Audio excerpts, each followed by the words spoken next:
went from 100 to 102. The assessor is responsible for that. And without having the TIF in place, we don't get that extra 2%, points to help pay for alleys, to help pay for water line replacement programs, to help do a facade improvement program for businesses. So it's not a tax, and it's not the reason why your taxes go up.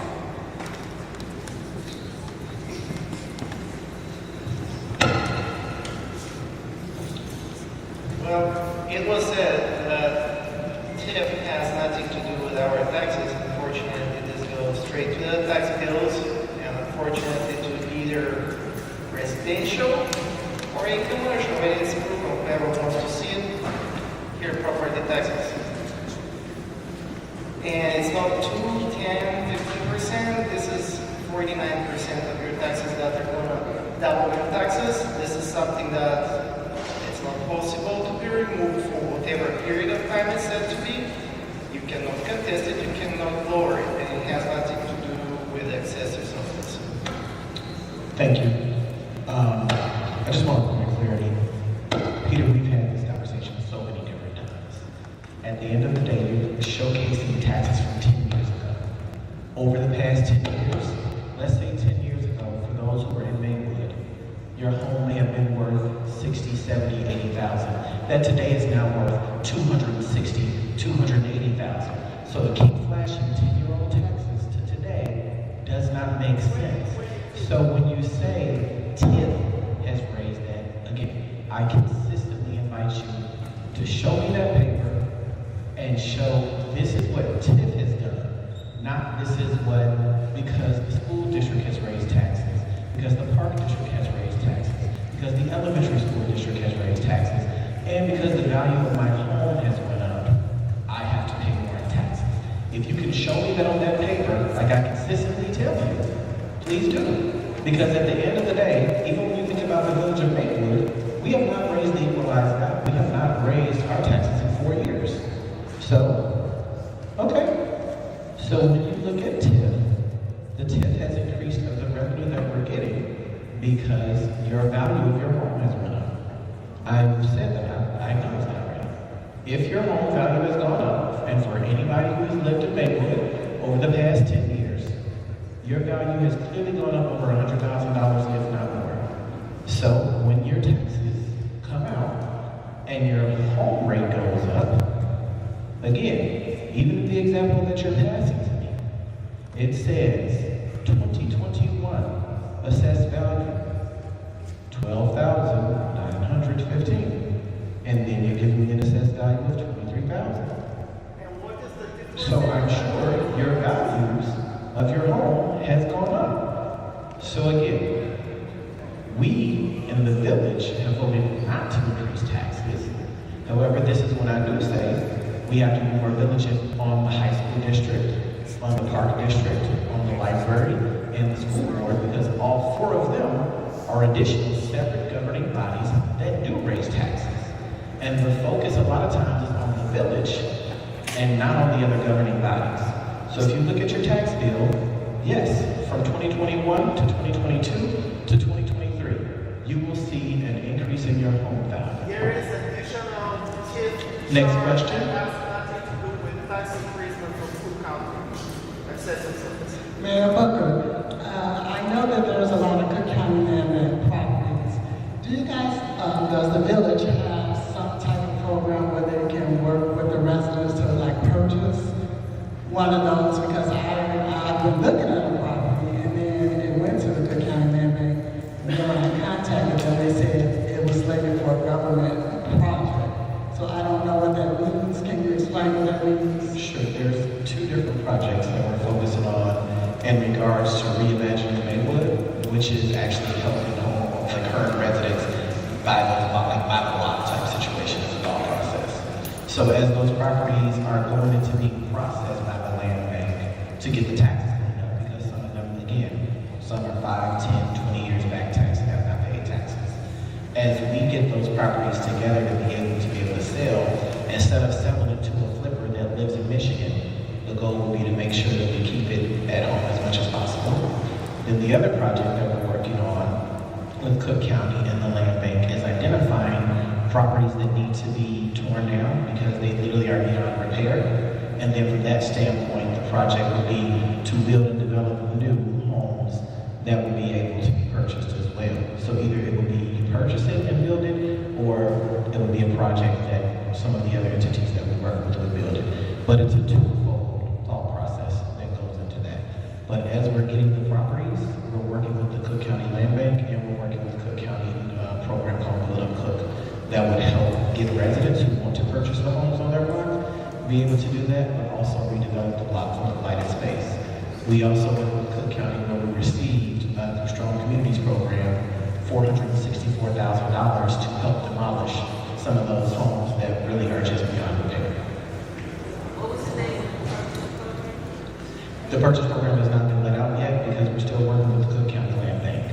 So right now, there are hundreds of properties that need work.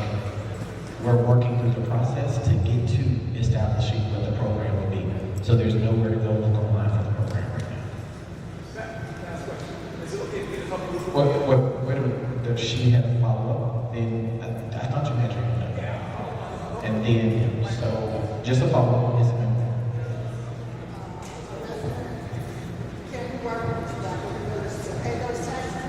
Can a resident, okay, so the question is, can a resident work with the village to pay those taxes off?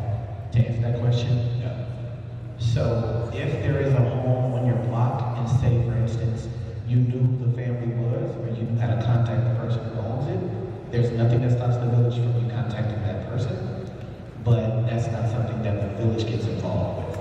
If there was something, say for instance, you have a house next door to you that's $115,000 in back tax, and you know who to contact that family and say, hey, I want that property, and can I work something out with your family? That is something personal that you would do, but that's not something that we get involved with. Okay, you sir, you have a company. Well, let me ask if he has the mic, and then we'll come over to you, sir. You want me to wait or you want to let it go? You already have the mic coming. Oh, okay. All right. First of all, I'd just like to say good evening to everybody and God bless. Okay. Now I have a three-part question. If you answer the way that I think that you want to answer, I can leave. Okay. Number one part, you said that this has nothing to do with removing people from their houses, right? Their property. Okay. Number two, so far as the taxes. This is raising the taxes through, when the taxes for property gets raised by the county. You all get part of that from the TIFF program, or is this TIFF program separate from Maywood? No, you said you had three of those two. Okay, the third part. My aunt and uncle, they own property in Chicago, down by the United Center years ago. The same thing that's happening here, happening to them. And 5 years after that, the city was talking about moving out for, inmate, okay? And I want to know, the mayor, from you. Because if you tell me this, I'm going to bank on it. Because you've always been a man of your word and so forth. So if you tell me that this is not going to happen out here, because you have people out here who had their home 25, 30 years, they are now beginning to enjoy the profits of their home. Okay? To remove them from their home because of the TIFF program, where you're trying to build a structure to make it better so somebody else will come in there, it's not right. So if you're telling me that this is not going to happen, then I'm cool with it. Okay. So first question, no, you would not be removed from your home. I guess it's a thought process that's not the goal. Nobody, so you're not trying to eventually buy people out of their homes and stuff No, like that? I mean, unless somebody comes and knocks at your door and says, hey, we're gonna offer you this much, and you choose to sell, then that's your choice. Nah. Right? But when you think about it from the standpoint, I guess to get to your first question, it's not that TIFF is raising your taxes, and the county is now taxing you at some higher rate because of TIFF. We are receiving TIFF money that traditionally say it would have gone straight to the county, it will then come to us and we can actually invest directly into Maywood instead of allowing the county to come up with a program that might invest in Maywood and that might not. So say for instance, with their programs that come out saying the county is going to provide 15 towns with funding to do your roads. Well, they're going to do that with the tax revenue that they get from our houses. Instead of us doing that, we're saying, no county, we'll handle our money. We want you to send it over to us for us to focus on our infrastructure, not the 134 other communities in Cook County. So you're saying that the money, the money that you would pay is the money you're going to pay. the money that the county is supposed to give you TIF does not create a is new supposed to amount be that you're funded. going to Okay, pay. so from our county taxes, you're saying that the money that the county is supposed to give the village of Maywood, you take that out of for TIF. That money comes into the TIF. Okay, so that's the tax money. So that's money that you would have been taxed regardless. Because I know we have to pay taxes, I okay? agree. And I do know that property values go up and down, okay? That I know, all right? But what I'm saying is you get the TIF money from, it comes through the It comes directly from the county taxes that you pay. It's not a new property tax that you're paying to something different. It literally comes from the taxes. So then to answer your other question, when we talk about portability for primary home, for the thought process when you were saying the same thing happened on the west side. It happened on the west side, yes it did. So I would say the biggest thing that we've been doing over the past year and a half now is a program with National League of Cities focusing on cities addressing fees and fines equitably. And working on the project of cities addressing fees and fines equitably, we chose to focus on property taxes. And in focusing on property taxes, we did a 20-year study on how many homes were lost over the past 20 years due to property taxes and for no other reason. So it is not my goal at all to do anything that would make another person lose their home to property taxes.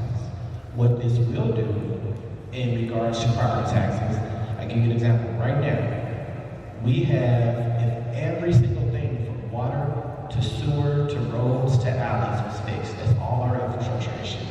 Our lead service lines, everything. What after the government game? Maywood and everybody else. Maywood spent about 20, well, All the streets up and down the sir, I'll get to you in a moment, but I'll answer that because Maywood most certainly has benefited from the infrastructure funding and we're still benefiting from the infrastructure funding. So to think about it that way, as I was saying, every single infrastructure issue got fixed. It is $470 million because of inflation and because every single year that dollar amount goes up. If we don't do any of the $470 million worth of issues today, in 2028, that will be a total of $822 million. All TIF is trying to do is help bring new business, help with our infrastructure, bring in new streams of revenue to create programs like homeowners improvement programs, to create programs like primary homeowner tax rebate, so that then you could get some assistance to not have to sell your home. That's my goal. See, Your Honor, the problem is, sir, that a lot of people in this town are afraid. And they're afraid because the industry is not here. And the property, the homeowners are really carrying this town. We're carrying the police department, we're carrying public works, we're carrying the officials, we're carrying, the burden is real heavy and it's big. And a lot of people are not saying that you're not doing it, because I think you're doing a hell of a job. Since you've been in office, I personally have to say, and this is just for me, I see the change. But that still does not take away what's out there. There's still the potholes in the street, the things that's happening out there, okay? It's not taken away from that. It's like you talking about, the properties are falling down. It was just on the news, the property just fell right there at 5th and School. I remember when I was a police officer out here, okay? He was a kid, I was a police officer out here. I remember that place. That used to belong to a guy, he had a body shop in there, okay? Then after that, it was an auto fix shop in there. Then it was a storage shop. I remember that place. Now it's down on the ground. This is what people are looking at, and here we are talking about charging people you know, putting with this TIFF, and really, anytime you're talking about taking some more money from somebody, they're gonna holler. So Especially when they're not seeing where it's going I think to. the problem is the narrative of taking more money. It's not taking But more that's money. what it's looking like. It's redirecting money to the needs of the village of Maywood. So when you think about it, I'm gonna get to that too. So I'm thinking about what both of you guys are saying, because you shut it off and get to you. One, the building that just fell down. It fell down yesterday, it got tore down yesterday, right? How do y'all think we paid for the tear down? TIF money. It cost over $25,000 to tear that building down. And TIF money, because there is no fund What to I'm saying, handle sir. an abandoned building. There is no money to handle an abandoned building that we don't own, right? Okay. So because TIF money is designed to take care of blighted space and to take care of issues that traditional budget does not take care of. Okay, but That one property. But it for can't keep example, that- but it wait a minute, can't I got you. So let me go. So that one property in itself, TIF money tore that building down yesterday. Because Maywood a couple of years ago would have put a fence around it and said, don't drive past this, and it's gonna take us a few months to get to it. If a few months. But we had an issue and took care of the issue in less than 24 hours with TIF money.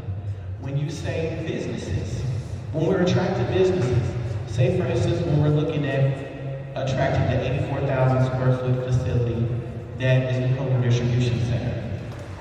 The Village of Maywood's current infrastructure at the time can't handle a 22,000 square foot expansion at National Cycle and an 84,000 square foot new facility without some infrastructure work being done. So how do we pay for the infrastructure work that needed to get done? With TIF money.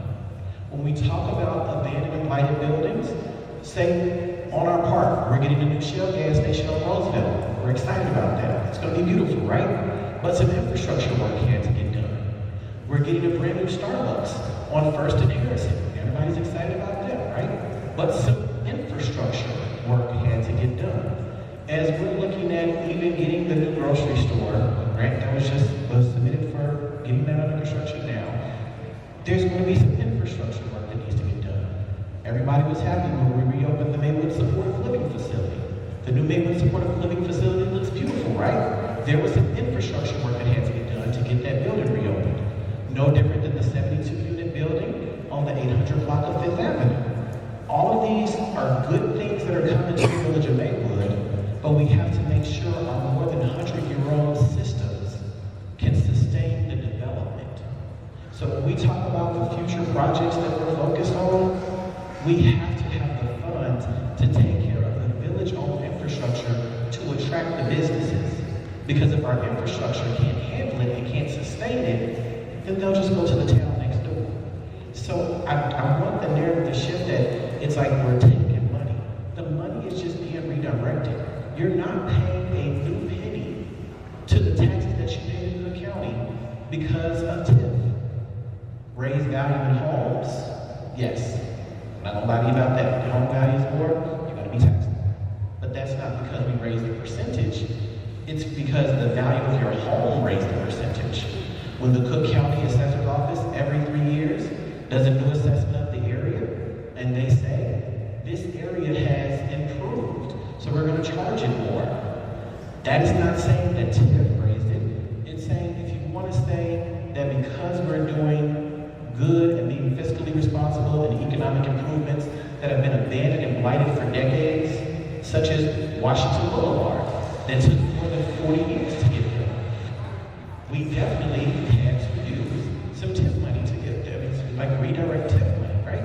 And then when we're able to use TIF on other projects, we're able to use general funding towards other things. And that's why I give the example of TIF can help fund infrastructure issues. And to your point, all the federal government money, we did $19 million last year in infrastructure projects. But we definitely got our fair share from state, county, and federal government to make sure the infrastructure deal is coming through. I'm 82 years old. I have to jump in my car to go to the store. If I live to be another 90, I might not be able to jump in my car to go to the store. It's not a store in Maywood. Years everybody used to come out of Maywood. Which building? You talking about the grocery store? The right way? We're right way. Okay, so to give you the example of right way. Right now, we started the conversations with Living Fresh at the end of 2022.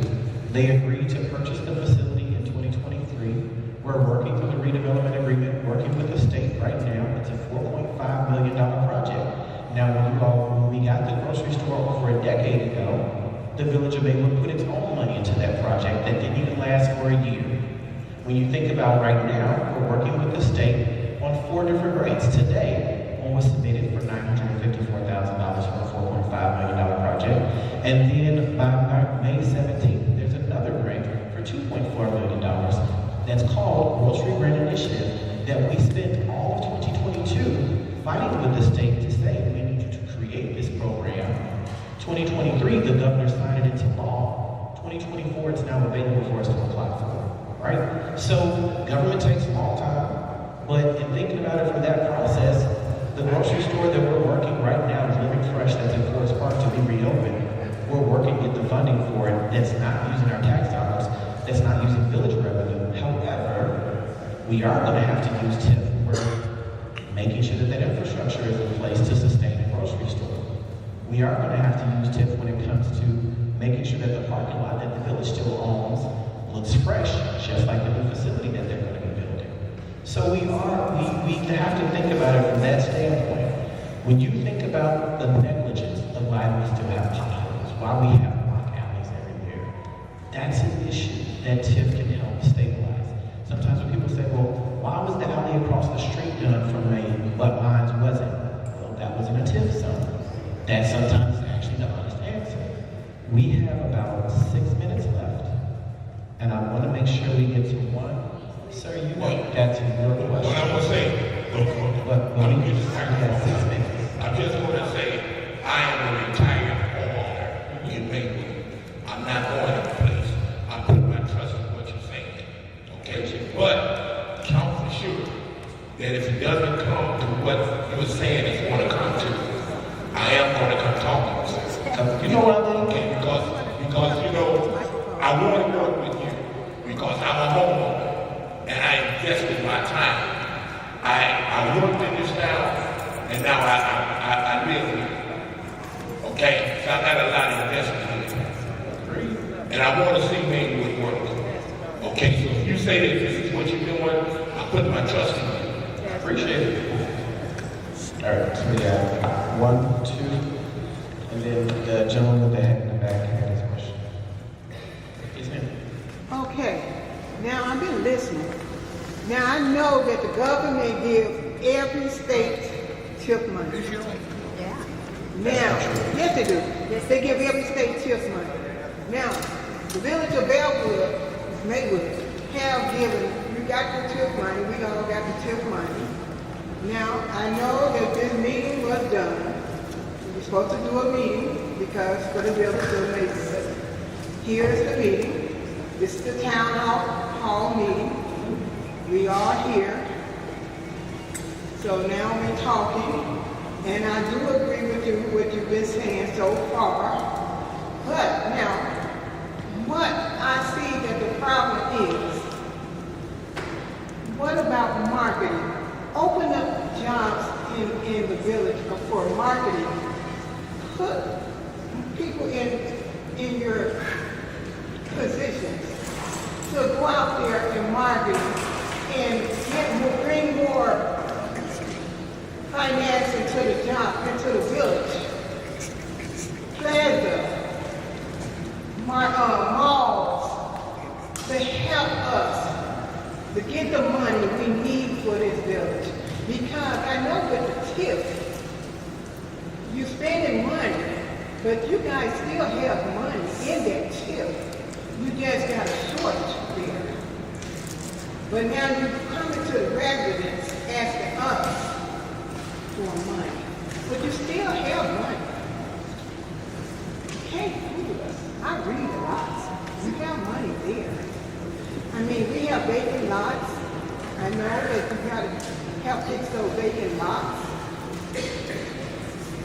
And like the man was saying about on the news, they're over there at the school, like you did say, and I agree, those they have to be fixed. But open up the marketing, put some jobs in your department where they can go out and open up. I can see warehouse built. I mean, look at downtown Oak Park. Look at Merrill's Park. You see what they're doing with their money, and look at their community is thriving. Maywood should be thriving. And they're bringing in those finances. This is how Maywood should be doing. Then you come to the residents for help. Do that first. It takes time, but at least do that. You know? Do that first. Do your marketing first. Thank Do you. your marketing first. I got you. So in the thought process of not disagreeing or doing your marketing first, again, for the last 4 years, the Village of Maywood has not raised our tax levy, right? And this is us just now having a conversation in regards to TIFF. But if you go since May of 2021 to the Community Development Department, we did create the position of the GIS coordinator that would help with marketing, branding, and bringing businesses to Maywood without raising taxes. We did create the attraction and retention coordinator to attract businesses to Maywood without raising taxes. We did create the Director of Building and Code position along with Building and Code officers to go out to actually make sure we're bringing in revenue or holding people accountable for better homes without raising taxes. So when you say that there's money there, we have been more fiscally responsible with the money that has been done in the past. I agree with that. But we've added several positions. And even to your point of attracting people to the Village of Maywood, we created an entire department called Community Engagement that does marketing, which is why we went from having one newsletter a year to now one newsletter every month, which is why you see more community activity and more community engagement taking place. Because we did create the role, again, without raising taxes, Director of Community Engagement, and Initiatives and Programming Manager. So when you say, do what we need to do to bring in more, we are. That's how you have a Slice Factory, an S2 Grill Daiquiri Bar, an 84,000 square foot new program distribution center, a 36,000 renovation for ABW equipment and car wash. That's how you have 3 new restaurants coming along the 5th Avenue corridor set to be open by the end of June. You have Starbucks coming. You have New Era, which is the new Mexican cantina restaurant that's open. The way that those things are able to be attracted and brought in is through working with the new staff and the original staff that we are all focused on moving the Village of Maywood forward together. So it's not that we're asking for help so much as it is communicating, this is what we've done, this is what's left that needs to be done, and this is one of the options of ways to move the Village of Maywood forward. Now, when you say there's money in the account, I don't disagree with you at times that there is money in the account. But to give you an example, there has to be money in the account to pay for the building that got torn down yesterday, right? There has to be money in the account for, say the Village of Maywood now is able to apply, instead of applying for federal funds that have a match, right? So traditionally, we were only able to apply maybe for $500,000. But if we have $3 or $4 million saved, then we can apply for an $8 million match, right? Because we can afford the match. So you have to have money saved because some state grants, some county grants, and some federal grants require you to match the funds. So we can't just spend everything. I know But we every are being very year you get money. responsible. You get money in every year. Every state get different amount, but you get money in every year. But I know you got things to do with it. I got you. Yeah. We literally So let the are people overtime, know this. so 3 Let the minutes. people know this. Maybe it helps if you could explain to us, so let's say that the value of my house goes up, the county raises my taxes. If there is no TIF, who gets that money? So that money will go to all the tax providers and no tax payers. So what does that mean? about the percentage that the county gets, we're saying we want that percentage. Right. Not the county. So we would pay the difference anyways, but You're paying Maywood, the same amount the village of Maywood Village of would. Maywood would not get that money back. It would just go to the county It in would go general. to whatever the county wanted it to go to. Like say for instance, the way that they fund the healthcare center of the county, right? Right. We don't have a county healthcare center in Maywood or around Maywood, but we pay for that county healthcare system, right? When you think about, again, I give you an example, when they say we're gonna select 12 communities, we're gonna gift $1 million to, you're not gifting $1 million, you taxed 134 communities, and now you're saying 12 of them are the only ones that are gonna get something.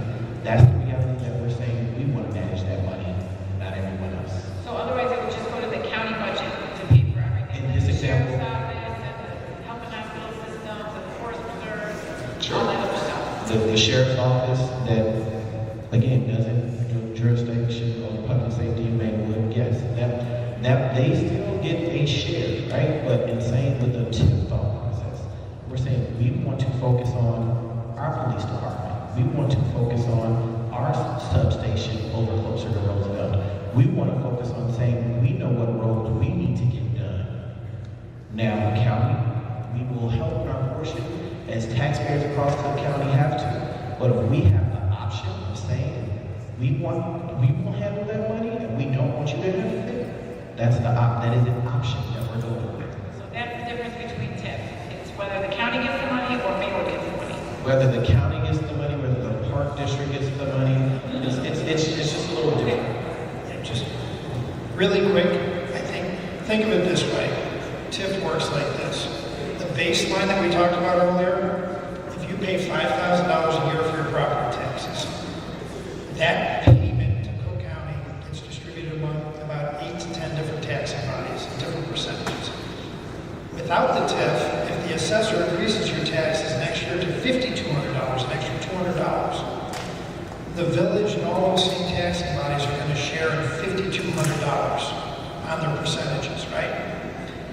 With the TIF in place, you pay $5,000, right? With the TIF in place, if the taxes don't go above $5,000, everybody gets their share, and we don't get any extra money in the TIF bucket, the red bucket, to spend on infrastructure and projects. If the assessor increases your taxes to $5,200 after the TIF is created, all the taxing bodies still get to share their percentage of that $5,000. The $200 of extra tax that the assessor has put on you gets dumped into the red TIF bucket, and we can use that $200 to reinvest back in the community for these projects. It's as simple as that. And the TIF didn't create that extra $200. The TIF isn't a tax. It's just about where it goes after you're above the baseline.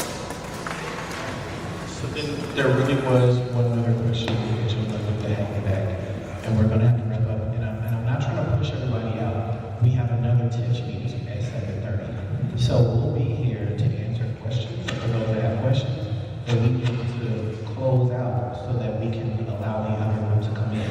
Because this is just one TIF conversation, we have to have another one at 7:30. So it's not that I'm kicking everyone out. We literally have to flip the room. So if you have a question after this gentleman, you're more than welcome to come up here. We're not going anywhere, but we need to flip the room. This summer, we'll also be in your communities this summer. The mayor mentioned the reimagined Maywood, neighborhood by neighborhood. So the community development department will be in your neighborhoods, drilling down specifically what are the dilapidated houses, what are the infrastructure needs, and meeting with you as a neighborhood to outline and really drill down on what's going on, particularly in your neighborhood. Parking issues, all the way, alleys, all of those things. Thank you. Yes, sir. Yes, I do. First question, when you speak, is it okay to either lower the bass or hear you clearly, or if you have to make further? It don't sound like this because when people talk, we don't understand. When you spoke on the same mic, it sounded a lot better. So this and this. Exactly. When it's close, they have too much bass and people sound like this. Okay.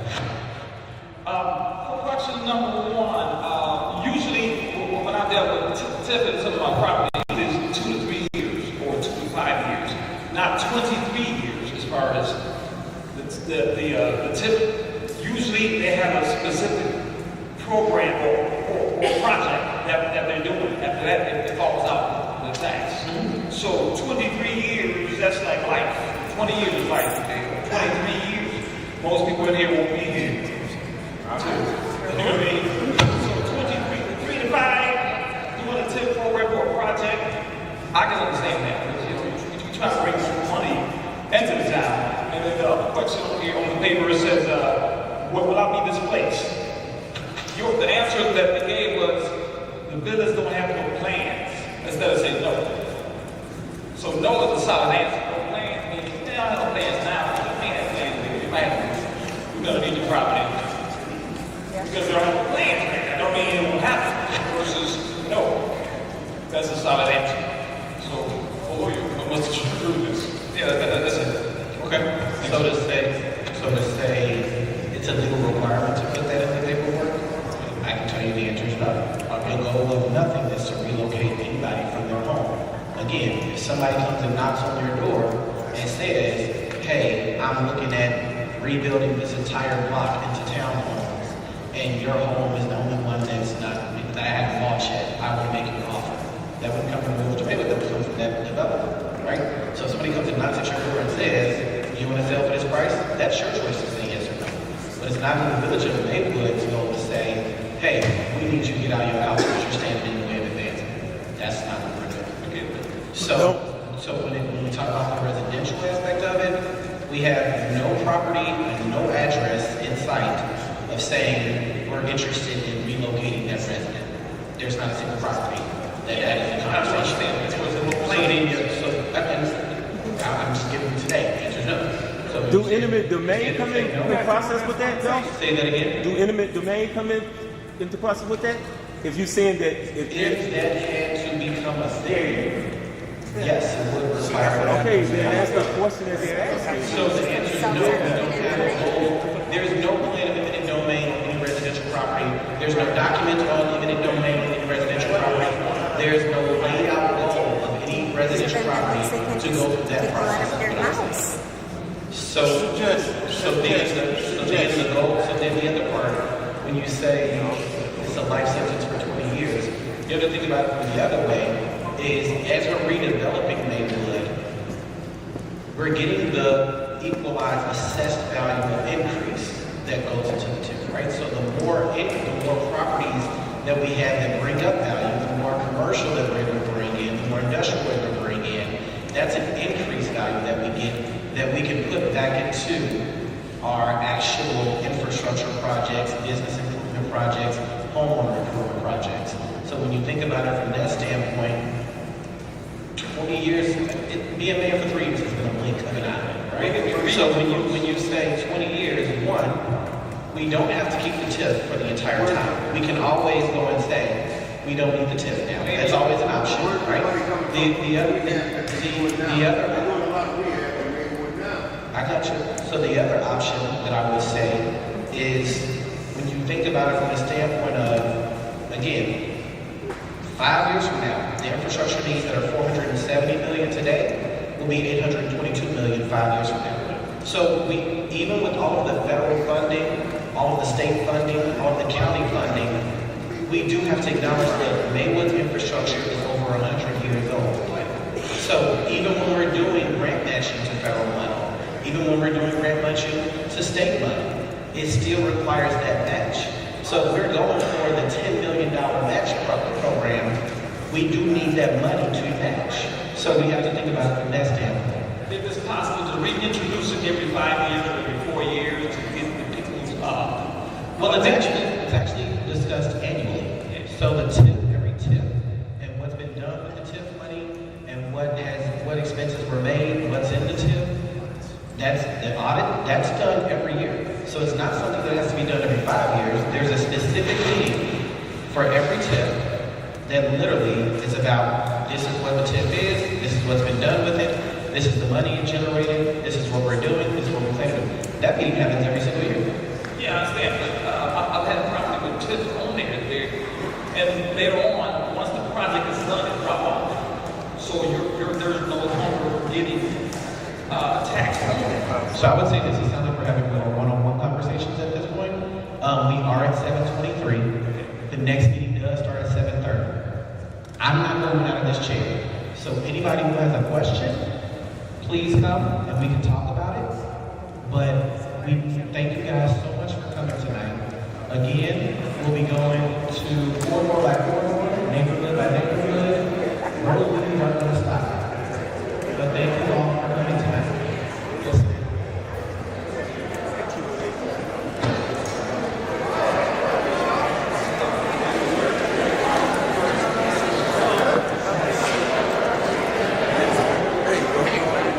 That's what I was explaining to him, man. I got faith in him. See, people in this town are afraid. You know, they're not afraid, man. Because ain't no industry here to take over what they've been paying, man.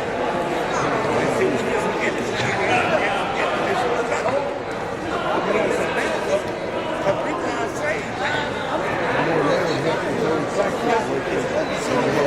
I was telling them what to do now.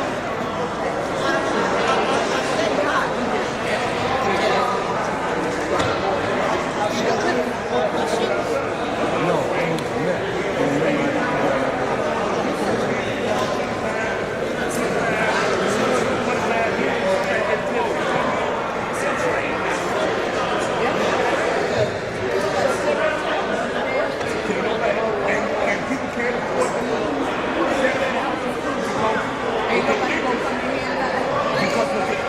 You're bad, but with the interest rate, you it's 7.9 over it.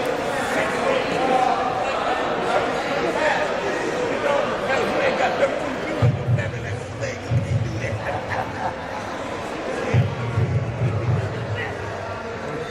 Everybody.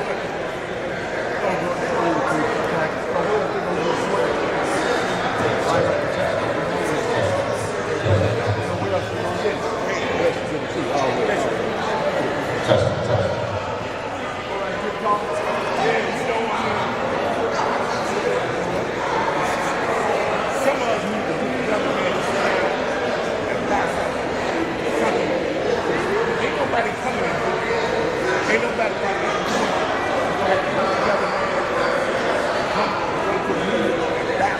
That's the only way this is gonna happen. There's no other way.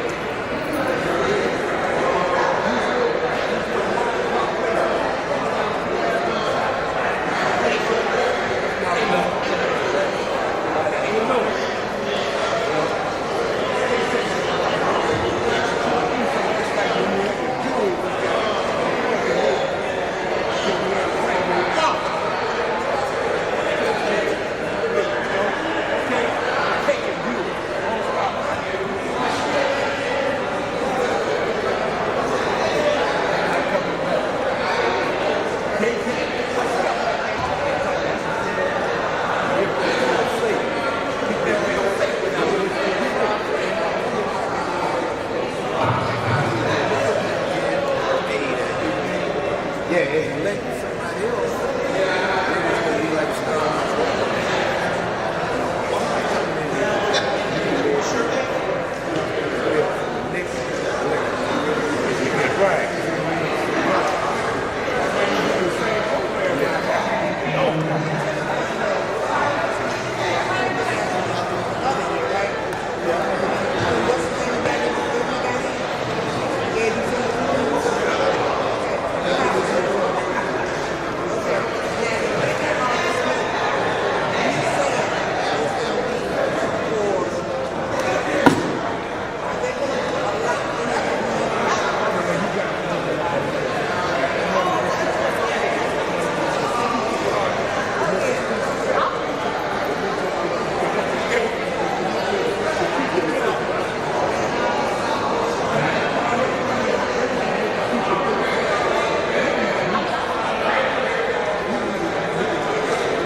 gotta get some young folks in there that want to get on board with it.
sorry, the meeting was supposed to start at 7:30.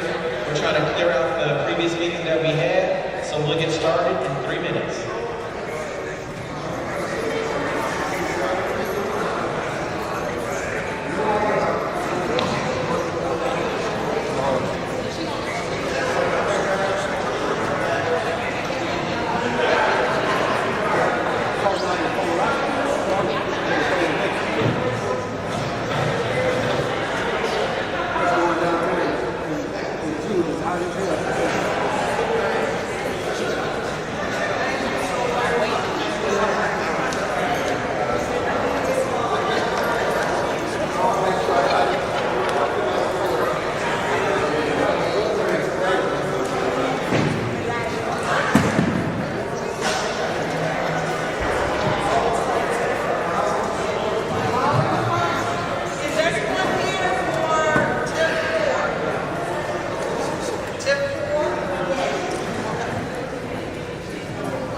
All right, is everyone here for TIFF 4? Making sure we're having a discussion in regards to TIFF 4.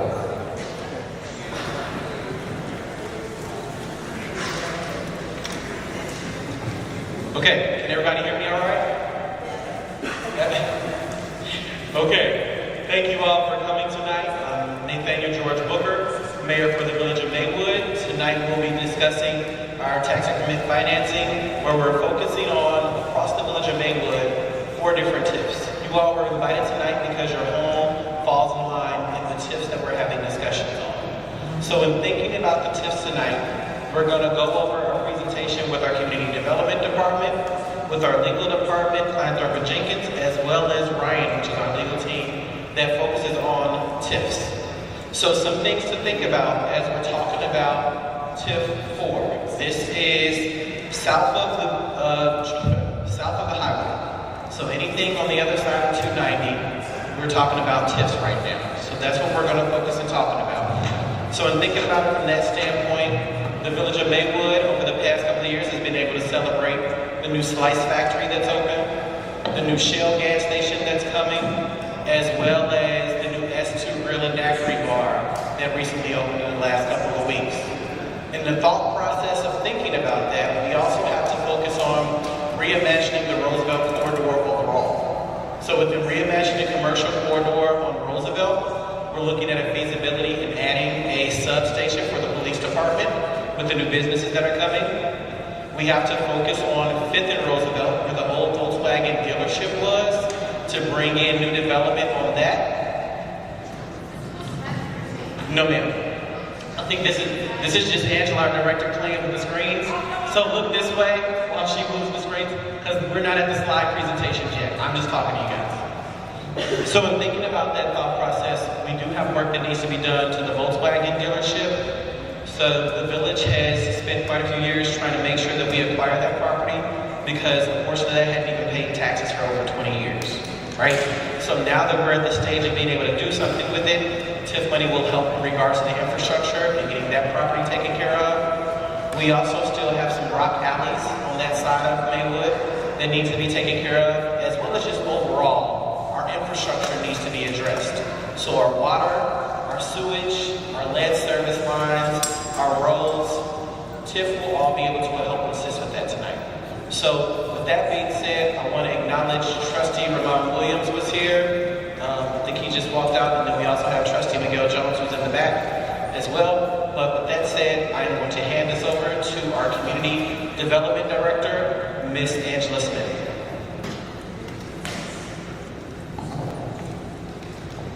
Good evening, everyone, and welcome. Just a couple of housekeeping items. One is there anyone who needs assistance with Spanish speaking? Okay, all right. This evening, the bathrooms are right outside the door here and to your right, if need be. Okay, everybody?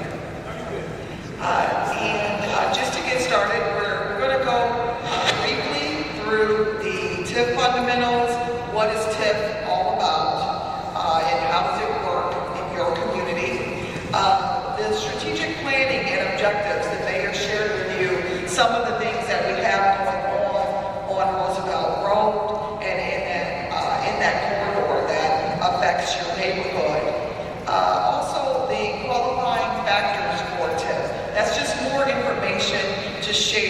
far as TIF is concerned and what it can be used for. The mayor shared some projects that are going on in that corridor. We'll be talking about the TIF redevelopment plan and projects, and our attorney will take us through to the process and next steps. This won't be the only meeting for the TIF 4.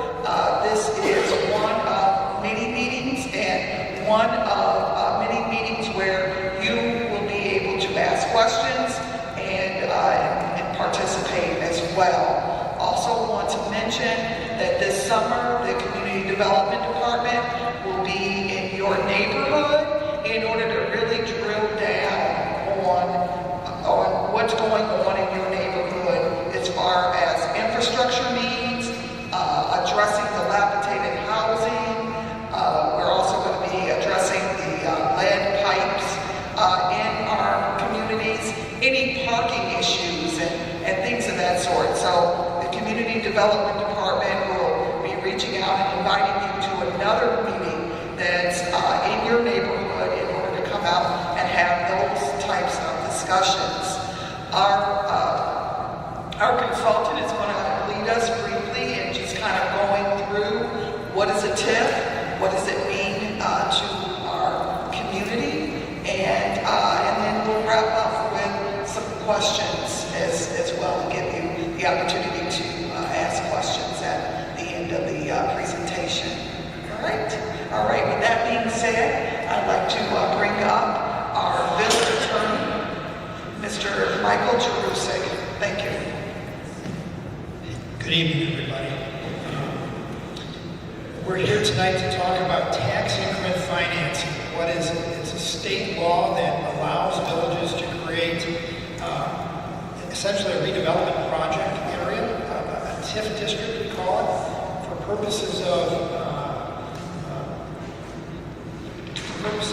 reinvesting in the community, for purposes of redeveloping areas of the community, for infrastructure, for commercial rehabilitation and renovation, for residential home renovation, to pave alleys, to pave streets, to replace water main, water sewers, stormwater drainage.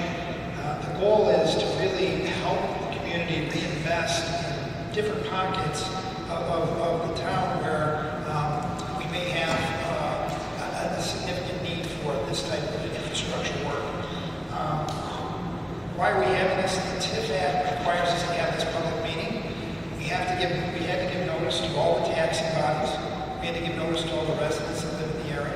We had to give notice to all the property tax payers, people on the tax bills of this meeting.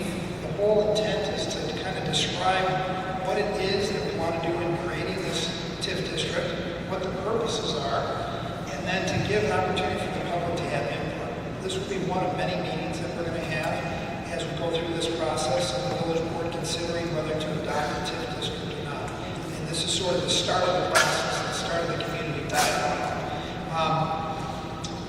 The TIF district, the proposed TIF district that covers your neighborhood, since it's heavily residential, we were required to have this meeting because there's at least 75 residential units inside the TIF district. There's another criteria in the TIF District Act that says, does the proposed TIF district, will it result in the displacement or relocation of 10 or more residential units? That's part of the TIF Act. We have to disclose whether we're going to do that or not. And as you can see from an FAQ and from the village's TIF plan that ultimately will be prepared and made available to the public, there is no intent to displace anybody from their homes. In fact, it's the opposite. The goal here is to implement a residential home improvement program to help folks renovate the exteriors of their homes. And so the goal is to help people make an investment in their property, whether it's residential or commercial, with an eye, a long-term eye of retaining people and having, people continue to live in their house for a long time. We're here tonight also to talk about the TIF boundaries. There's going to be a PowerPoint that runs through and it was just up on the screen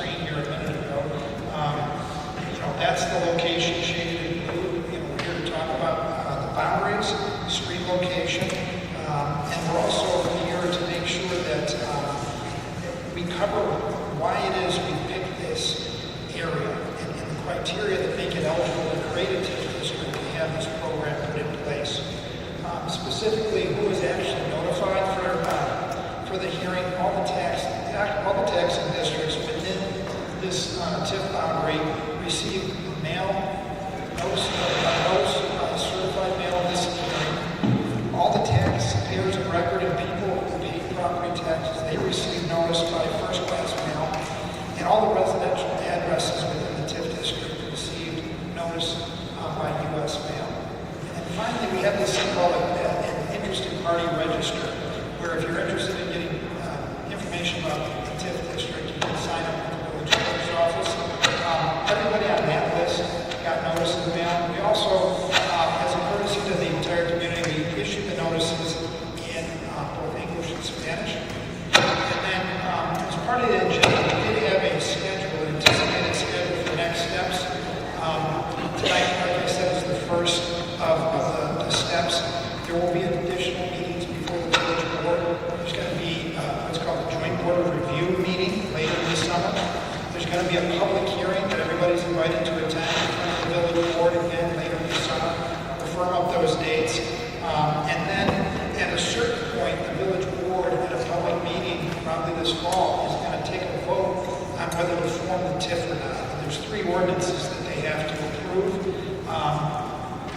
Again, public comment, public opportunity to speak, before the board takes that action will be made available to everybody. So those are my quick comments. We're now going to turn it over to Ryan, and they're going to run through a PowerPoint that takes you through drills down a little more detail. So take care. Thank you, Mike. Good evening, everybody. My name is Brett Michelson. I'm with Chuck Durham. We are here with Ryan. We are the village TIF consultant. I'm going to talk a little bit briefly about what TIF is, how it works, and then the specific qualification of this particular area. So TIF fundamentally is an economic development tool. It assists the village in achieving the goals and objectives that they have laid out in a comprehensive plan and built upon in their economic development strategy. The TIF mechanism as a fundamental step basically splits property tax revenue into 2 separate buckets. It establishes a base of your equalized assessed valuation, and anything above the base is put into a separate bucket that can be used for very specific economic development activities within the specified TIF area. So here's an example of what it looks like. The blue line in this example would be the base revenue. So say you pay $5,000 in property taxes. Anytime an increase on the property tax would happen, that increase would then go into a separate pool that can be used for economic development activities. So a successful tax increment financing district would become the orange line, which would go above the base. That difference between the blue and the orange line would be the revenue that can be used for economic development programs. So TIF project and plan objectives, it addresses ongoing infrastructure and redevelopment issues within the proposed TIF. Infrastructure is something that the village has highlighted as a high priority in residential areas. It also facilitates the demolition or renovation of abandoned or vacant buildings. It can help with stormwater detention and improvement, pavement of alleys, as well as water and sewer improvements. It encourages redevelopment of adaptive reuse of underutilized buildings, and it also can reduce or eliminate impediments from private investment. Furthermore, it can coordinate redevelopment activities within the proposed TIF.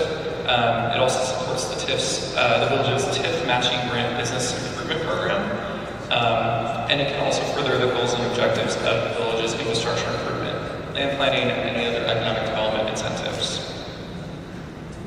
So the village is proposing the designation of this particular area because it's a strategically important economic area for the village. TIF designation is key to repositioning and revitalizing existing properties in the TIF, as well as the long-term financial stability not only of the village but also other taxing districts, and also achieving economic development goals.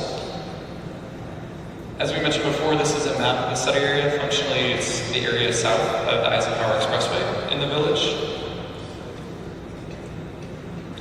And when we evaluated this particular study area, we found that the south area number 4 TIF district would qualify as a conservation area. The conservation area is a term in the TIF Act that states that in order to qualify, over 50% of the structures in the study area have to be at least 35 years of age or older. What What we found in our assessment was that 98% of the structure, nearly all of them, were over the age of 35 years. If that criteria is met, then at least 3 of 13 defined qualifying factors also have to be met to qualify the area. We found that there were 7 factors present in this study area, and the final qualification point is that those factors have to be reasonably distributed throughout the TIF district. We couldn't point to one particular building and say, this building shows some deterioration, therefore the entire TIF area has deterioration. It has to be something that's widespread throughout the entire study area. These are the 13 conservation statutory qualification factors that are outlined in the Act. The ones that are underlined in bold are the ones that are present here in this particular TIF. They include deterioration, a lack of community planning, inadequate utilities, a laggard decline in equalized assessed valuation relative to the village, obsolescence, deteriorates land use or layout, and excessive land coverage. And this is a list of eligible TIF expenses. This isn't, we'll do a question and answer session after the presentation, but thank you. You have a copy of the PowerPoint you received? Do we have a copy of the PowerPoint? Yeah. Yeah, we can upload it. Yes, we'll have it uploaded to the website. Yeah, a copy will be uploaded to the website. So everybody can look at it. So these are some examples of TIF eligible expenses. It's not to say that everything on this list will be something that has money spent on it, but these are eligible expenses under the Act. They include land acquisition and assembly, demolition and site preparation, public improvements, rehabilitation of existing properties, facade improvements, interest costs, planning, legal and engineering fees, job training, and estimated school district costs, library district costs, and tax and district costs pursuant to the Act. So prior to this meeting in July of 2021, the village board approved an ordinance commissioning the TIF redevelopment plan, which is where our firm is assisted. On January 9th, 2024, the village announced the time and the place of this public meeting. And now here we are on April 30th, having the public meeting. I will turn it back over to Mike, who will talk a little bit more about the process and next steps.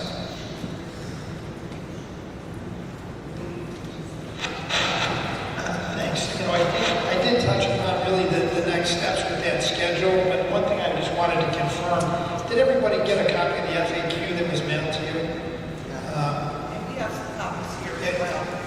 Yeah, and it's posted on the village website too. It's good information, and just to kind of hit the highlights, as Brent said, TIF is an economic tool used by the village. It's not a tax. It doesn't increase your taxes.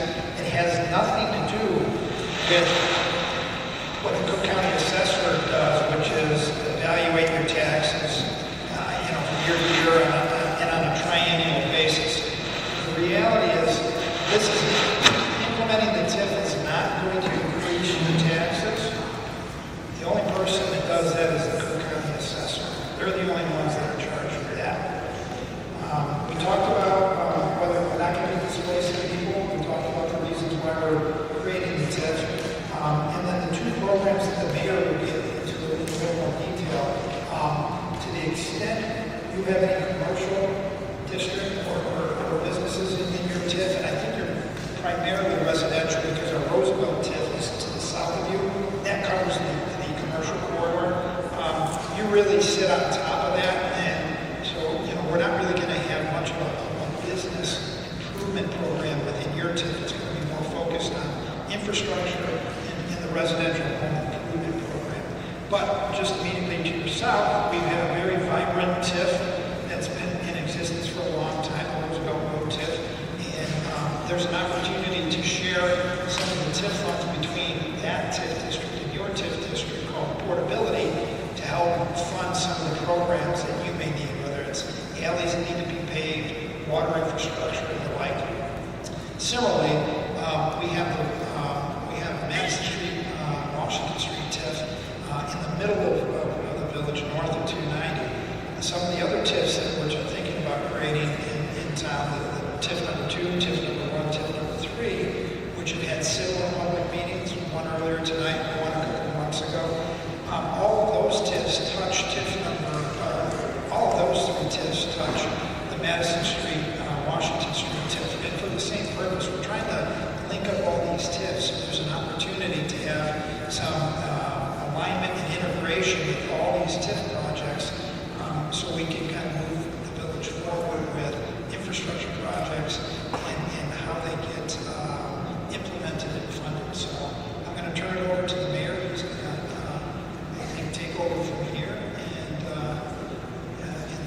available for Q&A for the rest of the evening. All right. Thank you all so much. So with that being said, we'll open to questions and answers. So does anyone have a question in regards to what was showcased today? I'm sure. So we have a question here. Do we have a question? Yes, I have a person. You talked about the tip for the alleyways. Yes. I live on the second, and our street has not been paved in 30-something years. So I was wondering if that was possible under the tip, or is there some other kind of funding? No, that is exactly what TIFF is. I mean, that's one of the exact things that TIFF is for. And I give the explanation to everyone. When you think about our alleys, when you think about our lead service lines, when you think about our water, our sewage, and our roadways, if we fixed every last piece of it in the village of Maywood today, that would be $470 million. With alleys, 25 million of that is alleys specifically. So we have roughly about 60 to 65 rock alleys still that we need to take care of. So to give it to you a short answer, yes, those are things that specifically the TIF is, and the reason why we're doing the TIF, to specifically take care of those things. Even when we apply for a lot of federal, state, and county funding, none of it has been for alleys because they don't write in the legislation of alleys. So we can gotten roads done, but gotten water and sewage done. But alleys, no matter how much we ask, are just not in the funding bracket, but they are in their intent. So yes. Okay.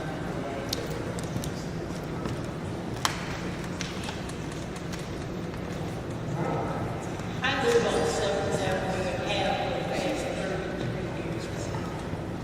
That particular Roosevelt Building, first down to 9th, has been a TIF for 25 years. So this is the second time that you all, only this time, it's going to entail more, much more land. And on this street, in 33 years, I've seen no improvements. There was a 52119 that ran for years. And so we have a sinkhole in that particular area. 2119 South 7th Avenue. And you come out every 3 or 4 years and patch it. And then it sinks again because the fire hydrant ran for so many years that you don't have any of that soil that used to be there to hold up the street. And at the beginning of the street, around 21, 26, 27, there was a dip in the street. And so it acted as a speed breaker. If the cars came down on a certain side of the street, they would hit this bump in the street. And it took until about 8 years ago for the village to repair that and make it smooth enough. So when the cars come down the street, like they on like they had in Indianapolis 500, it didn't slow them down. So I would like to know, this is the second go round. I don't see where I benefited from the first go round. Because nothing is, I mean, nothing, not an inch has been done on this street. And I paid for 25 years into a TIF fund.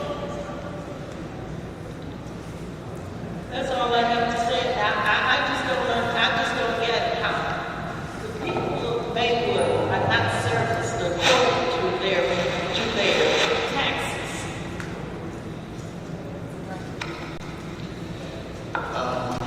So the best way I can think about when I answer that is to say, you're right, in the thought process of your block, because your block was not part of the TIF, right?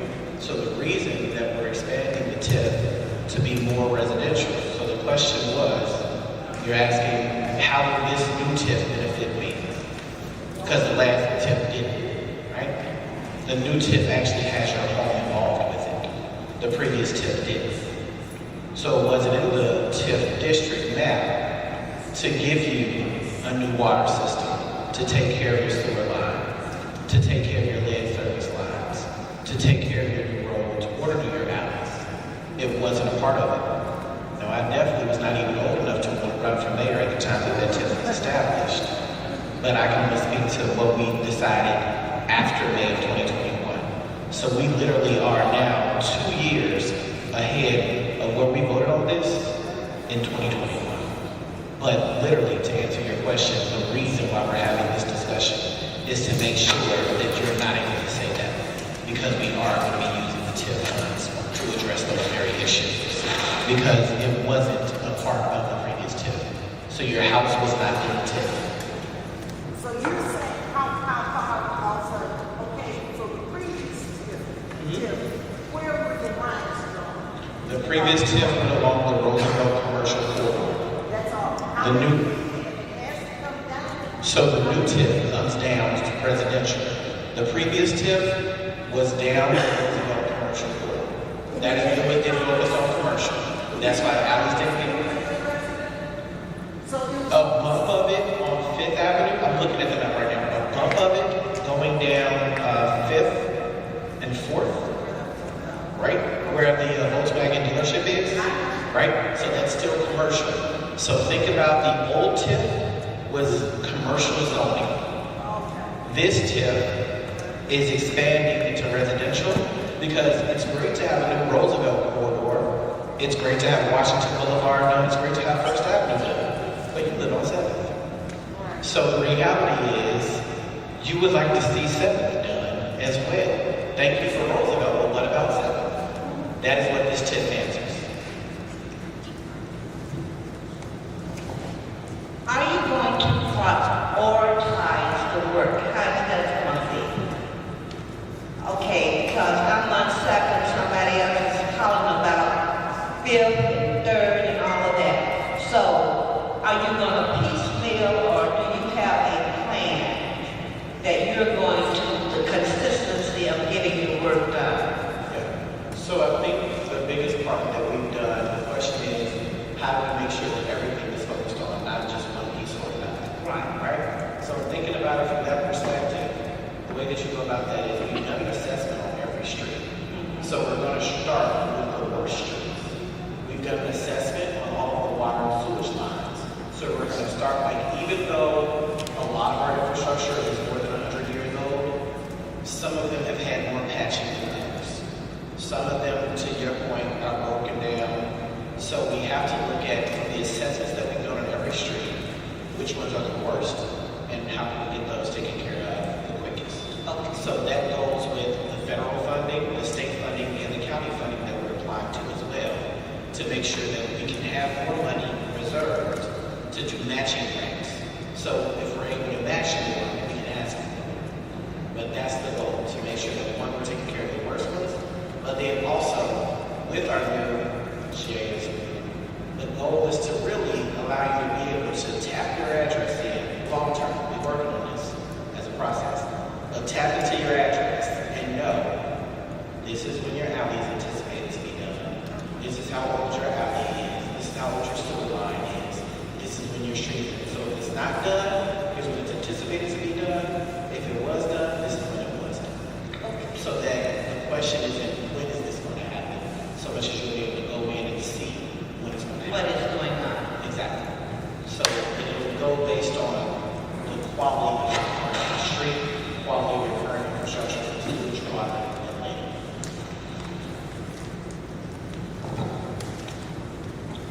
My question is, after the board votes and they approve the TIF, how long is it going to take for these projects, or the beginning of the projects, you know, the beginning, the time frame when they're going to begin? Do you guys have a time? So I think right now we're putting out like the 5-year plan of life. Where we're doing right now is looking at how can TIF benefit the financial shortfalls of those different projects. TIF can benefit more, that's going to be relying upon new businesses coming in.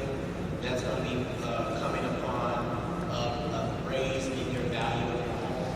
So the more funding that we get in, the more we're able to communicate in more of a real time of when the projects will actually happen. But right now, we are laying out the front work, right?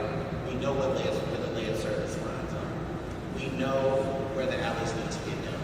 We know where the streets that need to be first on the list need to get done. So now we just need to focus on the various funding sources, and in some instances, how TIF can help benefit that. And then in some instances, how other funding sources can benefit that. So TIF is just a piece to the puzzle.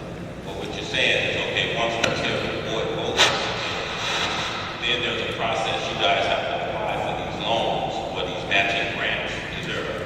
So you guys have to apply, like you said, Yeah, for so matching we're grants. already applying for funds. We're already paying for projects. So to give you an example, so 19th Avenue, right? 19th Avenue has been budgeted out as a project to get done. Okay. 19th Avenue has been assessed last summer to be ready to get done this summer. There's still a financial shortfall within that project. So what we're looking at is we're applying for federal funding still, we're applying for state funding still, we're applying for county assistance still. But in the case scenario that we can't get that money, because I like spending other people's money before we spend our money, then that's where that shortfall will get filled by TIF. Or to give you another example, Maywood Drive. Just one last one. Since you say 19th Avenue, what have you guys looked at 9th Avenue? Because I live on 9th Avenue. Yes. So 9th Avenue and 19th Avenue are projects that have already been looked at and assessed.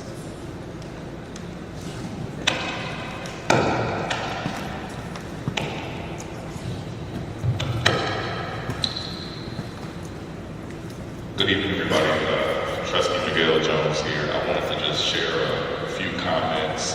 I was told I can comment this one because, I'm good.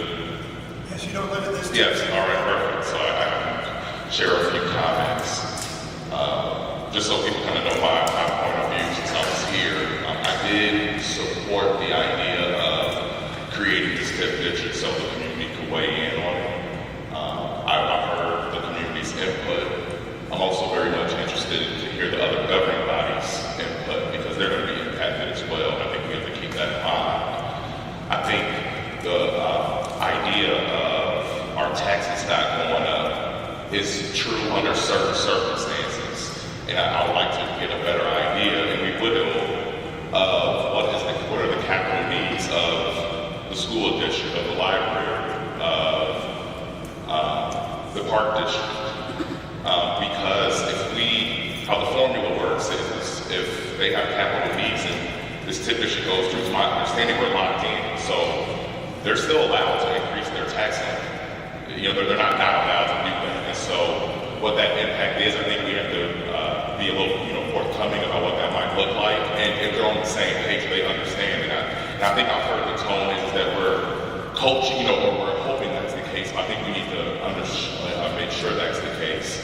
The other thing is, I know about these TIF districts from the time of Mr. Northley that they just don't perform because they perform. What if values don't go up? I mean, what if they go down? Actually, and then what if there is no increment? I'd be kind of interested on what our thoughts are on that. Also, I remember there were properties within these increments. Some were performing, some weren't. There's a strategy to retract one of those. So we're going to need someone that knows what they're doing with this stuff. This doesn't just happen just to happen. But I'm not here to convince anyone one way or the other. I'm here to hear your guys' thoughts because some people have been extremely longer than I have. But some other comments that I've heard was our capital needs are tremendous, like the mayor mentions all the time. We're hundreds of millions of dollars of capital needs. We're definitely not going to get hundreds of millions of dollars in increment. So what are we prioritizing? What is this much? How much do we think we can get? And we're in a residential space. And then what would be the needs? We have $180 million worth, and then what are we going to use the money that we do get? What is the priority? What are we expecting to get federal support from? And what does that look like in the big picture of things? So people do want to hear that and how it works in residential spaces. We've had TIF districts that have performed well. I grew up right off St. Charles growing up, and across that grass area before all that development was there to go to high school. And now it's full of development, so we've seen some benefit, but some TIF districts did not perform well. And so my last comment would be, I still think there needs to be a focus on what's the impact on these vacant spaces. What increment do you get from zero? I remember there was an area in the village that we voted not to, pursue development on a certain part of town. I don't know if I can mention it because it's in my area, but I did not support that. And we were talking about property taxes, we were talking about sales taxes. That's the one thing, this was a property tax split. What about sales taxes? So if we can get development in those areas, we can also benefit from that. So again, I'm not here to convince anyone. I just wanted to share that, those concerns that I've heard. I'm sure the mayor or the attorney can, speak on, but those are comments that I've heard. But I do think I do agree that the presence of TIF alone does not impact your taxes. I would agree with that. But it's a formula, and it's not just increasing your levy either. One of those other taxing bodies increase their levy. What is? I've heard the park district, they have needs. School district, are they committed to? What are they committed to? So I just want to throw that out there about just my thoughts, and then that will inform my decision when it becomes time. Thank you, trustee. One thing I will say is School District 89, School District 209, the library, along with the Maywood Park District, has been part of this conversation since 2021. So it's not that we need to bring them to the table, they've already been at the table.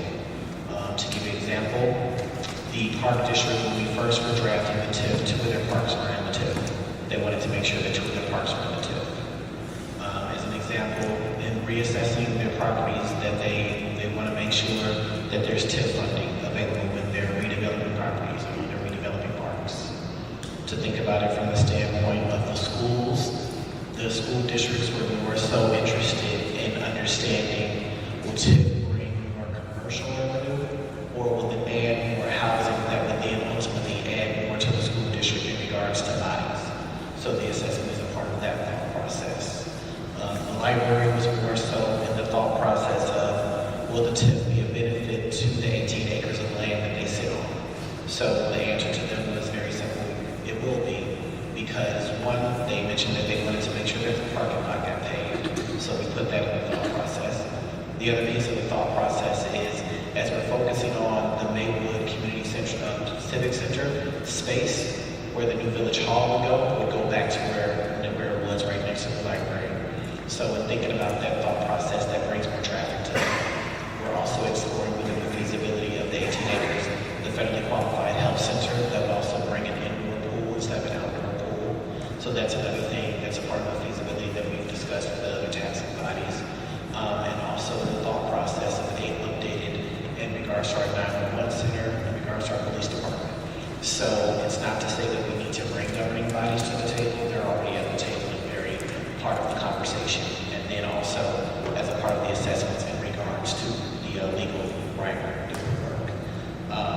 When it comes to the thought process that there are some TIFs that didn't work in the past, I've become mayor since May of 2021. So when I can't explain to you why the previous village manager that's no longer here actually didn't do anything in regards to properties not paying taxes for 20 years that we're now dealing with today. I can't tell you why the previous administration didn't deal with abandoned and blighted properties that are back taxed 15, 20 years, but still have businesses in them today, right? What I can say is today, this administration, we are focused on those things. And that is why you have to look at some properties are making money, some properties aren't making money. Well, if we're not holding businesses accountable the same way that we hold homeowners accountable, it won't work. When you think about it from the standpoint, none of us in this room can go 15, 20 years, 10 years, 3 years without paying property taxes, right? So why would we allow businesses to do that? I can't speak to why the previous administrations allowed that to happen, but that's our reality. I also can't speak to thinking about the housing crash in 2009 and different things like that. What we can focus on is what TIF can positively do for the village of Maywood and making sure we're communicating what it's going to positively do in partnership with all of our governing bodies, because that's what it's really all about. And then we also have the opportunity to focus on sales tax by bringing in those new businesses so that we can celebrate those revenues as well.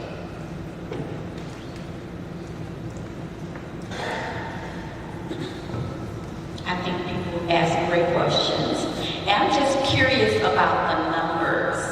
So the young lady over there talked about that there was a previous TIF district. And so I'm wondering, where can we find the amount of money that was raised as a result of that? And then where that money was allocated?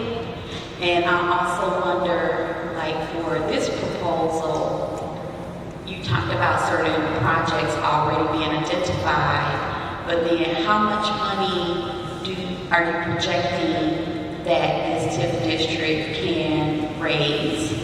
And then how much money do you anticipate we would need? And then what are the projects and the costs of those projects? And how will they be prioritized? Is there some place we can find that, or can you speak to that? Sure. I think annually there is a TIF meeting that takes place. So we're thinking about identifying where can you see where the TIF money went and where can you see the accumulation.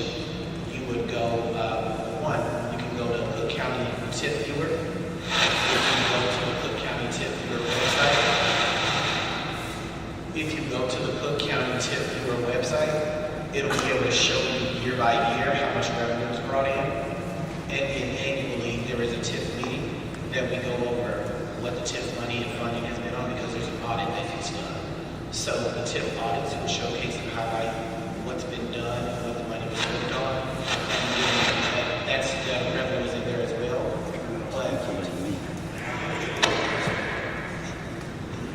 But if you also go to the Cook County TIF Viewer, you'll be able to see how much revenue is brought in year by year for the two TIFs. So the Roosevelt corridor is not expired. We're just adding the residential component to what's commercial right now. So it's not an expired TIF. The 5th Avenue, 1st Avenue, Madison TIF is expired, but we're adding the residential component to it. So that's what the benefit will be. So would that be separate though? So they would be in alignment with each other because we're folding them into each other, really. I mean, it's saying that we're not just focused on using TIF money for commercial. We're going to use it for residential as well. Because we are fixing all of the commercial corridors, but then residentially, you still have 100-year-old lead service pipelines, and you still have old roads, you still have sinking holes, you still have potholes, you still have alleys. So the goal is to expand that. Now, there's also the assessment of being done in regards to how much TIF we think we can generate. But again, when you think about the longevity of the TIF, so to give you the example of the Volkswagen dealership. Say if the Volkswagen dealership was to become a 1-story building, or if it was to become a 6-story building. That increased value is going to shift and change, but we haven't sold it yet, so we can't say what's going to be there. So we can do different assessments of saying, on a generic level, this is how much we can anticipate. But as we're dealing with the blighted properties and actually bringing the businesses to them, it's going to be dependent on what type of business it is. Is it bringing us sales tax? Is it not bringing us sales tax? Do they want to use, out of 4 acres of land, do they need 2 acres of parking lot? Or is that 2 acres, is that a full 4 acres of a building structure that we get more tax revenue from? So I think as we go through that process, we're going to have to think about what can come in, but also from a realistic standpoint, we have to bring those businesses in first. We have to build those new homes and get those homes sold. We have to renovate some homes, and we have to get some homes brought back on the tax roll to get that full number, which is why an audit and a meeting about TIF specifically is done annually. But when you say what certain improvements from an infrastructure standpoint are needed, we can easily say our alleys are a $25 million need. If we fix fixed all the outlets today, it'd be $25 million. I can say right now, if we fixed every single road in the village of Maywood, that's $78.5 million. Water system, including lead service, $218 million. When we talk about our sewer system, an additional $44 million. So I can say those things because those are projected numbers of the assessments that have already been done. Well, I can also say where we are at a $470 million bill of all infrastructure today, by 2028, if it's not addressed, will become an $822 million bill. So the reason that we're focused on more residential is to address, to not be at 2028 saying we need $1 billion because we didn't invest in our infrastructure the way that it has been invested in the past. Does that help?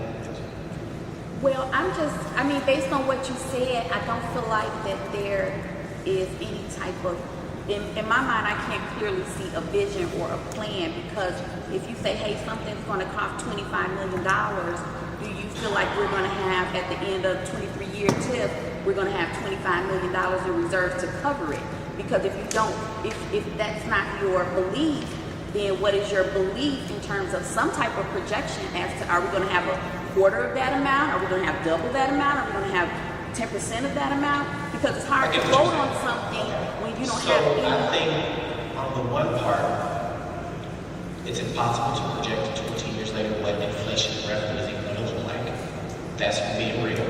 But I do think by the time that we get to August, September, because this is the first of many meetings, right?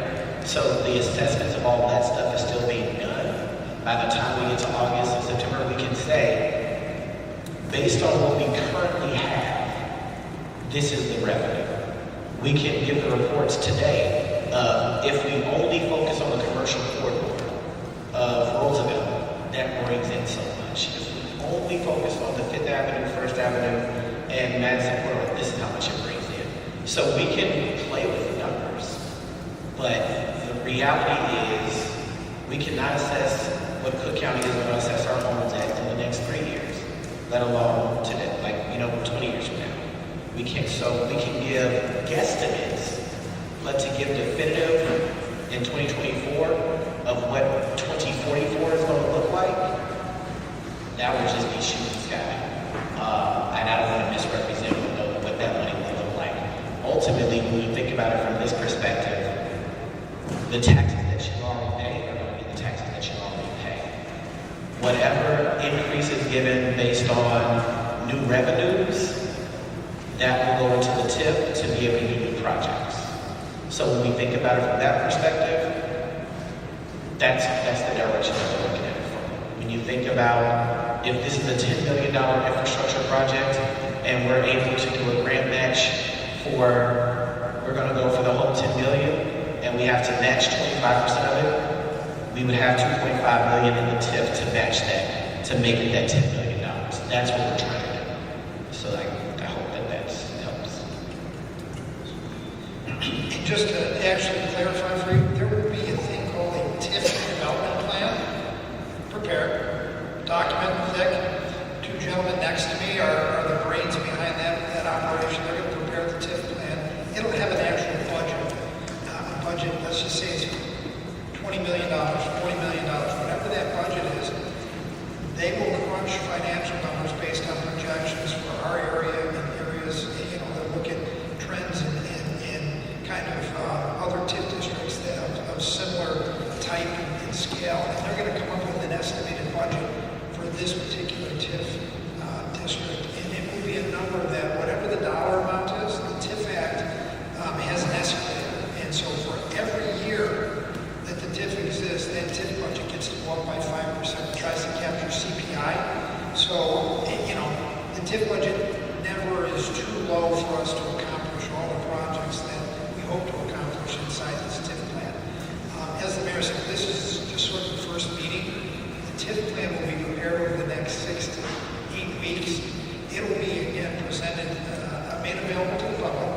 It'll be on the website once it's available to release. So you'll be able to pick up a copy from the clerk's office once it's available later this summer. And then ultimately, through some of the hearings that we have later this year, details of that TIF plan will be presented just like tonight. There will be a PowerPoint. The Ryan folks here to my right will go through the TIF plan and identify its components, anticipated projects. They'll talk about anticipated TIF revenue that is projected for this area. And then, like I said, there'll be an actual dollar amount budget in there with line items that indicate the eligible costs that the TIF money can be spent on for purposes of incentivizing or promoting the redevelopment within this particular area. Will it also prioritize the projects? That's more going to be as the mayor said, more of a village board issue. For instance, he mentioned there's a street survey that the engineer did that says best streets to worst streets. That's a priority, plan that exists, and the board will allocate those priorities based on the money that's available. Thank you. Yes, ma'am. The question I had is in regards to the residential repairs.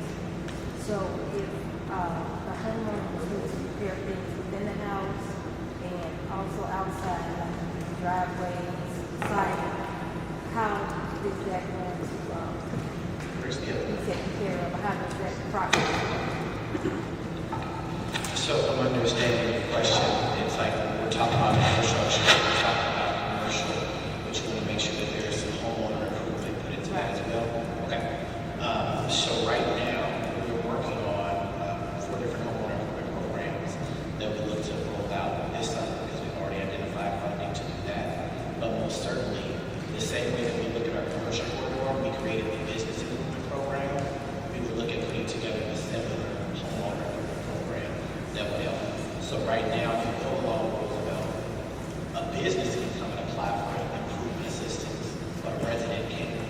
So the new TIF will allow for a business improvement and homeowner improvement programs. So they're just like, would give like a certain amount, or would they like cover it, So those things are like the to be determined thought process because we actually have to go through it yet, right? But the thought process would be no different than thinking about our 50-50 sidewalk matching program or the water sewage matching program or the tree removal program that have like a 50-50 match type thought process. I think that would be the spirit of how it's going.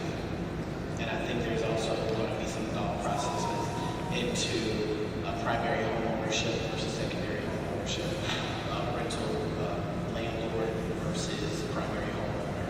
Thought process will definitely go into that, as well as low income go into that and senior care. Okay. Can you hear me now? Can you hear me now? Okay.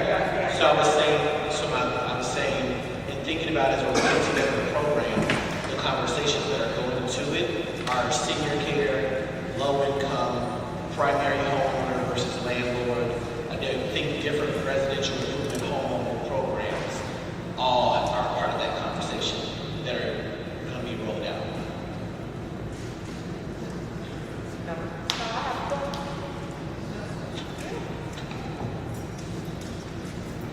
Okay, so you just got to talk about residential improvements and that may come together and that process. My question is, when you say 1 year about, my question is, when you say on here at the end, you said we're going to address the sewer, the water, and service line replacements. Is that in terms of dealing specifically with the lead pipelines only, or is it also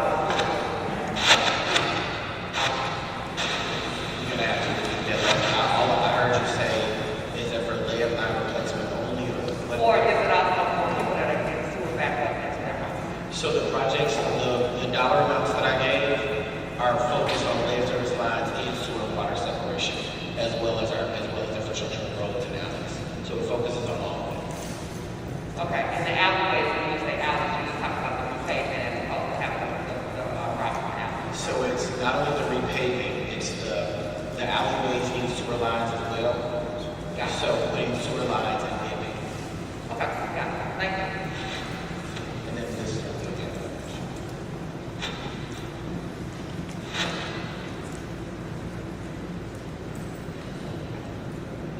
Yes, you mentioned the sewer lines and the gas lines and water lines.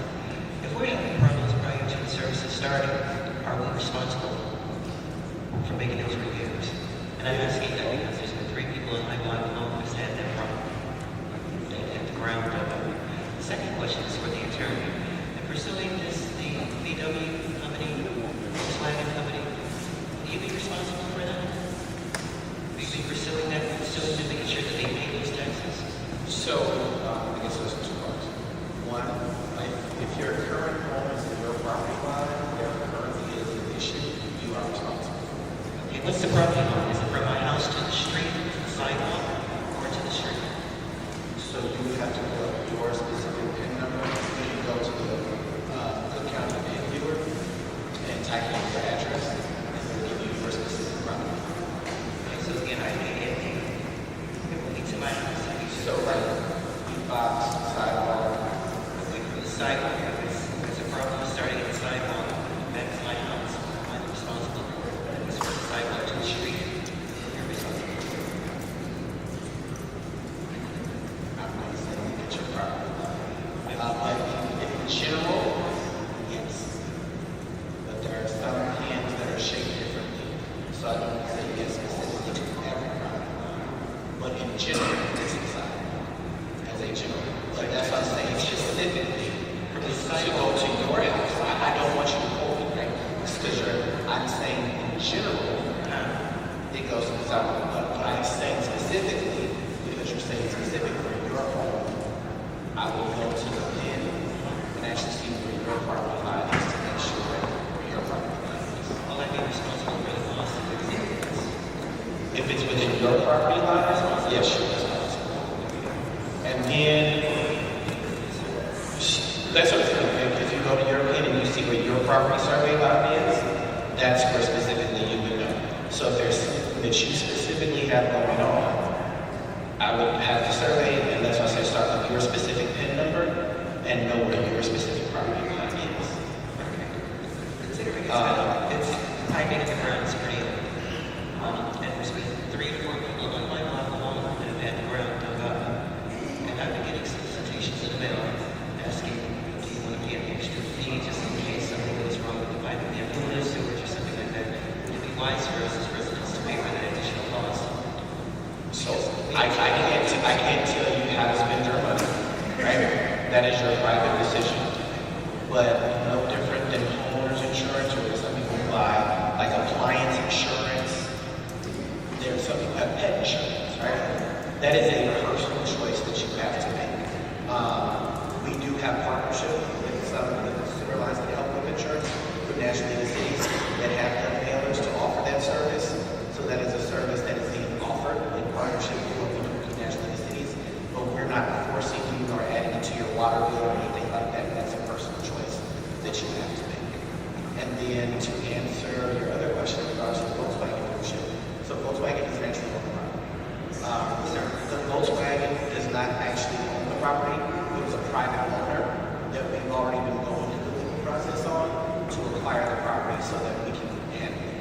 And working with partnership with the Cook County, we would deal with taxes and then also whatever sale we came up with, would have in mind what those taxes were and what we legally had to pay to get that property acquired from whatever deal, from whatever developer we worked with actually came about. So right now, it's something that we would have to wait for the developer and then look at how much money we put into it and how much money we lost from it and come up with a valuable, fair sales price. Okay, just for clarity again, we're going to pursue this, the company, the private owner, because we already have. We already have. Okay, so that money is going to go back into our company. Once we get that reactivated for a sale and actually start getting sales revenue, starts getting tax revenue, yes. Thank you. All right, so we are at 8:40. I want to be mindful and respectful of everybody's time. So I'll say I will be here for another 10, 15 minutes. But in regards to everyone that's here, I want to be respectful of everybody's time. It's going to be a meeting late. The presentation is done. We're just still answering questions. So if you still want to listen to questions, but the meeting officially is coming to a close. So I can still answer questions. We all are here to still answer questions, but for the sake of time and for everyone else, I think the meeting is done. So thank you all for coming. The question is there. So I know that you were saying like the school district and the library already had purchased that you all were acceptable working on. With the residential, what is accepted from those budgets are all of the same. My concern is, let's say like the application, $50 million, that's building up. And but let's say in general, like they, I mean, they're more simple, which is gonna like something to the option. The residents may not get as many funds because they're gonna go. So think about it this way. So say for instance, if one tip, more realistic to bring it up, say one tip bring in 4 million. It's busy money for a while. We don't bring it. That's good. So say we would already have from that tip certain projects that we've identified to be done, right? So say this year we've already identified this part we're going to help those recycling. That's already been identified. No different than we've already said we're applying for this federal, state, and county money. But we know if we get this money, we need to have a $2 million match. We're going to make sure we don't spend that $2 million because once we get that award, we have to make room for that match. So the allotment of where the money would go would already plan out what we knew we were going to do with it as a plan. And even still, with the school district, with libraries, with park district, there's also ways that we're working with them to get as well. Because the biggest